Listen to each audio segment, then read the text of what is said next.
ข้าวจี้หมูปิ้งอาหารเล่าเรื่องวัฒนธรรม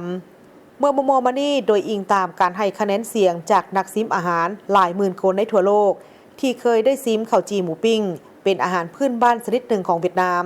ที่ได้รับรองในแผนที่อาหารโลกแล้วยังเป็นอาหารซึ่งอาหารชนิดนี้ได้กลายเป็นสาเหตุที่เฮ็ดให้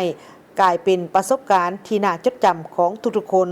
ตัวอย่างในตอนเช้าของวันหนึ่งมีเพียงข้าวจีหมูปิ้ง1ก้อนและกาแฟ1จอกก็เพียงพอสำหรับทุกคนไวอิ่มราคาถูกแต่ด้วยความง่ายนั้นผัดได้รับการเอิ้นชื่อจากทั่วโลกในเมื่ออาหารข้าวจีหมูปิ้งยืนอยู่อันดับที่2ของหลายสื่อ100ชนิดอาหารที่แซ่บที่สุดในอาเซียนตะวันออกของ Taste Atlas และสิ่งที่เฮ็ดให้ข้าวจีหมูปิ้ง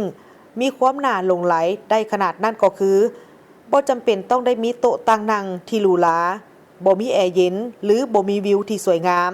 แต่อยู่นครหลวงโฮจิมินห์รถล่อขายข้าวจีหมูปิ้งมักจะมีลูกค้ายืนรอท่าซื้ออยู่เสมอนางเจินทิจามีอยู่นครหลวงโฮจิมินห์ได้กล่าวว่าอาหารข้าวจีหมูปิ้งมีรสชาติที่แซ่บว่องไวสะดวกและราคาบ่แพงสำหรับน้องแม่นมักซื้อหนังกรอบของมันแซ่บหลายและสั้นหนังกรอบเปรียบเหมือนจังหวะชีวิตที่คึกคืนสิ้นหมูมีรสชาติแซ่บเข้มเหมือนกับนครโฮจิมินห์ที่เต็มไปด้วยเอกลักษณ์เฉพาะผสมกับผักและของดองกินง่ายจดจำง่ายบ่มีสูตรตายตัวแต่ละห้านก็มีวิธีรักษาลูกค้าของตนเองท้าวเจินเวียดอานพนักงานห้านข้าวจีได้เปิดเผยว่าในแต่ละวันได้ขายหลายกว่า100ก้อนมีลูกค้าอยู่ทั้งภายในและต่างประเทศมีลูกค้าหลายและลูกค้ากินแซ่บเฮาก็มีแฮงจูงใจขายนับตั้งแต่เช้าจนฮอดแลงก็บ่เมื่อยนักท่องเที่ยวจากอิตาลีได้กล่าวว่าข้าพเจ้าเคยได้กินข้าวจีอยู่หลายสถานที่มาแล้วแต่ข้าพเจ้า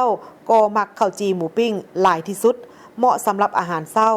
เนื้อกรอบและแซ่บท้าวเลนี่นักท่องเที่ยวจากเยอรมันได้กล่าวว่าข้าวจีหมูปิ้งแซ่บหลายข้าพเจ้าได้แนะนำให้ทุกคนได้ทดลองเบิงนอกจาก Taste Atlas แล้วเมื่อบ่โดนมานี่ก็ยังมีสำนักข่าว CNN ก็ได้นำเอาข้าวจีหมูปิ้งเข้าในทันแถวเสาหาอาหารแซนด์วิชที่แซ่บที่สุดในโลกข้าวจี1อันอาจจะกินเพียงแต่บ่เท่าใดนาทีแต่สิ่งที่ทุกๆคนจดจำนั่นก็คือรสชาติที่มาพร้อมกับคุณค่าทางด้านวัฒนธรรมเรื่องราวอาหารและความผูกพันระหว่างคนกับคนตื่มอีก